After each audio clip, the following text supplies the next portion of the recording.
Hey there, what's going on, Periscope? Good morning. Happy Thursday to you all. Wherever you may be hailing from, it is good to be here today. We are continuing our talk this week on retention marketing. This is one of the marketing disciplines that I love the most because retention marketing is all about keeping customers happy. And that's what I'm all about. My name is Rob Vacola with Romy Interactive, where we teach business owners and entrepreneurs how to attract and keep happy customers. If you're joining me today, this is the fourth part in our series. We've been talking all week about retention marketing best practices, why you need to know all about it, and why it's important for the growth of your business. Simply stated, retention marketing, if you think of your business and your customers sitting in a bucket, then best practices in retention marketing keeps your bucket from springing holes and from customers leaking out of it. The importance of this is that it's 5 times more expensive to generate a new business lead than it is to keep a current customer happy and to sell current customers. So we are totally focused this week on learning the practicals behind retention marketing and how we can put it into practice within our business. And it's all about action. So if you've been following me, I've been providing you with some very easy to follow, simple marketing practicals. And now it's up to you guys to put that into practice. And so as I give you these instructions, I provide your use cases. I really want to hear about your success. I love it if you would comment in the sections and tell me, what you've been doing, how you've been following these videos, and what you've actually put into practice in your business, and what measurable results you've seen. So we're going to continue our talk on retention marketing, and I want to talk to you about the number one leveraging point that I've seen companies use for rocket ship growth. We're still talking about retention marketing here. And so, we talked about, if you think about retention marketing from the perspective of a timeline, whether your customer purchases on a weekly, monthly, or annual basis, or more often than that, you want to think of the timeline as your onboarding process is the first third of that timeline, about the first 25 to 33% or so of that timeline. And onboarding is all about welcoming your new customer, bringing them into the fold of your business, making them feel like friends or family, and really reiterating the number one value prop that you promise them during your advertising and your marketing efforts. And then from there, after a period of time, we're moving into the middle phase, or the second phase of our retention marketing efforts.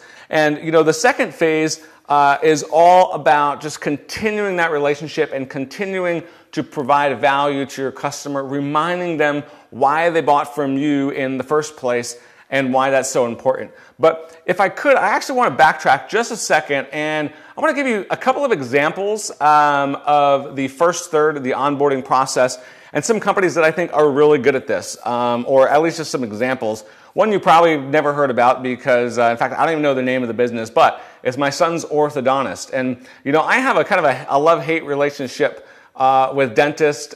Sorry if any of you are dentists out there, but, every time that I go over the last several years, especially as my first time with the dentist, I often feel like I'm kind of being sold to. And me personally, as a marketer, I hate being sold to. I really love organizations, businesses that build relationships with you. Again, makes you feel like you're at home, you're part of the family, you're a friend, come on in. You have a need, we have something that can provide value to you. And my son's orthodontist actually did an amazing job of making us feel just that. My son had 3 sets of his front teeth here. And typically you have 2 sets, your baby teeth and your adult teeth come in. And his baby teeth weren't falling out. And so we took him and had some x-rays done and noticed that there was 3 sets of teeth. And 2 of them are pointing at each other in his upper gums. And so there's lots of different ways that you can, address this issue, all of which as a parent is super scary. But, our orthodontist did a great job of bringing us into his office, showing us on the computer screen what was going on, talking to us about the different ways that we could address this issue, and really reassuring us that we want to do what's most natural for our son's biology for his mouth. And so, we ended up pulling a couple of teeth, And then he had to go into the gum line and pull some more. And then over a period of a few months, he inserted an expander to kind of like open up his mouth a little bit. And I'll never forget the day after getting a call, not just from the orthodontist's office, but from the orthodontist himself, wanting to check in on our son, making sure everything was okay, wondering what his pain was like, making sure that we were cleaning the expander properly, and really just wanted to ask if we had any other questions. This was an amazing way of continuing the relationship, onboarding his customers, and making us feel like we're in safe hands. Another company that does this really well, and I really encourage you to look them up, is Cashflow Diary. A good friend of mine, Jay Massey, is the founder there, and he teaches people how to raise private capital, and he also teaches people how to invest in real estate and what the best real estate investment vehicles are for their goals. And one of the things that Jay does is he has a membership program, and if you're in his membership program, that several days a week, he has essentially open office hours. And they're virtual, but you can go online with other members and ask questions and get those questions answered. And guess what? Once again, it's not somebody who works for Jay or somebody in Jay's company. It's Jay himself, the founder of CashflowDiary.com, who's in those office hours. Once again, you're learning from the master. You are connected to him visually. You can hear his voice. You can see his actions. You're getting his insights. You are being delivered more and more value. And so those are great examples of onboarding. The second, third, we talked about the relationship of maturing that relationship and bringing those, providing your customers. Let's say you have a product that's technical. Perhaps you're providing ongoing training, how-to videos, and other insights on things of that nature. You're just adding value wherever you can. Now, if you're in retail, this might take on the perspective of suggesting to your customers other things that they might like. Amazon does an amazing example of this, but guess what? You don't have to be Amazon or have the Amazon resources to be able to do this. You just need simple tools to track what your customers are purchasing, an email address from your customer, and then you can send them emails to either provide them suggestions of other things that they could purchase, or if you want to provide them discounts and things of that nature. So today, we're focusing on the final third of the timeline in retention marketing.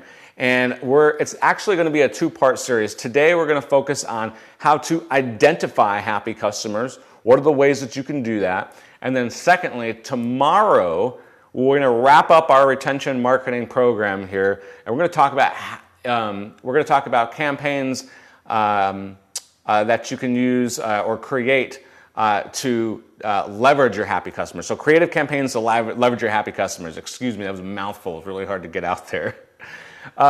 So the last 10 or 15 years have seen the rise of a surveying method called the Net Promoter Score. If you've never heard of the Net Promoter Score, go look it up and read a little bit about it. It's also known as NPS. That's N as in Nancy. But a real simple overview I'll give to you. It's just it's a measurement of your detractors, people who would say bad things about your company, versus your promoters, people who would say awesome things about your company. And your promoter score is the number one stat for leveraging retention marketing efforts for Rocketship growth and growing your business. And simply put, if it asks one simple question: how likely is it that you are to refer our product, service, business, one of those, not all three, product, service, or business, to your friends, family, colleagues? It asks one question, that's it. It's a survey based on one question. It's a 1 to 10 scale. And essentially put, if somebody marks off a 9 or a 10, those are your promoters. If they mark off an 8 or 7, they're not bad, those are neutrals, right? They're just saying, yeah, we like your company, we like your business, we like your service, we like the value you provide to us, but these aren't the type of people that would typically go out of their way to recommend your product or service. However, The last part of that, your 6s, 5s, 4s, 3, 2, 1s, those are your detractors. And those are the people that don't like your business, they don't like your service, they don't like the value that you were delivering to them, they perceive that you weren't delivering value, and they'll go out of their way to say bad things about your business. They'll go out of their way to tell other people about what a bad experience they had. Now, the importance here is that your detractors, studies show that your detractors will tell 10 to 20 people about their experience, while your promoters will only tell 3 to 5. 3 to 5 for your promoters. So you might be thinking to yourself, well, how in the world can my business survive if I have detractors that are willing to tell 4 to 5 times the amount of people than my promoters will? Well, we'll cover that at another time, and how to identify why your detractors are unhappy and how to fix that in your business. But today what I want to do is talk about how you can how you can identify your promoters, because there are a number of tools today that you can use to leverage your promoters to get their happy sentiments out, not to 3 to 5 people, but to a much larger audience. And so today we're going to talk about how to identify those. We'll talk about a couple of different businesses here. The first is personal services. If you're a local services company, if you're a salon, a dentist, we talked about a dentist, a chiropractor, you most likely have the ability to capture your customers' contact information. So when they come into the store, they typically, or your place of business, they typically will fill out questionnaires, and you want ways to be able to stay in contact with them. So you're going to collect their email address, and it's very simple to send emails to them after the fact to ask them how their service was and how they felt about it and what did they experience. And in that, you can embed the Net Promoter Score. You can also include links to surveying tools. Really popular one among small businesses, or really any company that's just getting into surveying, is called SurveyMonkey. And I believe SurveyMonkey actually has a free trial or even a free offering, a freemium offering, that if you wanted to try this out for your organization, I definitely recommend them. I used them when I was in college. I used them in a small business. I used them when I worked in a medium-sized organization that had 500 employees and millions of dollars in revenue. So they have tools that are relevant no matter the size of your business, whether you're one employee serving many clients and you want to survey them, or whether you're a large organization with tens of thousands of clients and users. But let's say you are someone like a restaurant, for instance. You know, the old way of surveying your customers in a restaurant was, a suggestion card and drop it in the box on your way out. And maybe that restaurant or that business owner would take the time to go through those cards. But let's face it, it's difficult to compile information and data and make actionable decisions that way. However, there's a ton of tools available today that make it super easy and affordable to create loyalty programs. And now I mentioned restaurants, but really this is relevant for any company and any business where there is a physical presence and a physical transaction of customer to business. And more than anything, it allows customers to leverage their smartphones. There's a lot of loyalty programs out there. I'm going to name a few. I got actually a list right below me here I have to refer to. You may have heard of some of them. Some of them may be new. I recommend that you go and check them out. One is Loyal Zoo. Another one is Level Up. OpenTable, it's an app that I've used often, a website that I've used. I use it for booking tables at a restaurant in advance. But they also have other tools for restaurant owners to be able to follow up and provide other services and offers to their clientele. The biggest one out in the market, this is called Belly. They have customized rewards, email campaigns, social exposure, so social campaigns and things of that nature. So that's the meat of the content today. We talked a little bit about NPS scores, Net Promoter Scores, your promoters versus your detractors. Number one stat for leveraging rocket ship growth for your business is getting a high NPS score. We talked about how to actually get that score. We talked about the one question, right? How likely are you to recommend this service, product, business to your friends, family, colleague, right? We talked about different tools that you can use, whether it's email marketing, loyalty programs, mobile applications, and things of that nature to be able to measure the sentiment and the happiness of your client base. Tomorrow, you're definitely going to want to come back Friday, 11:30 a.m. Pacific Standard Time.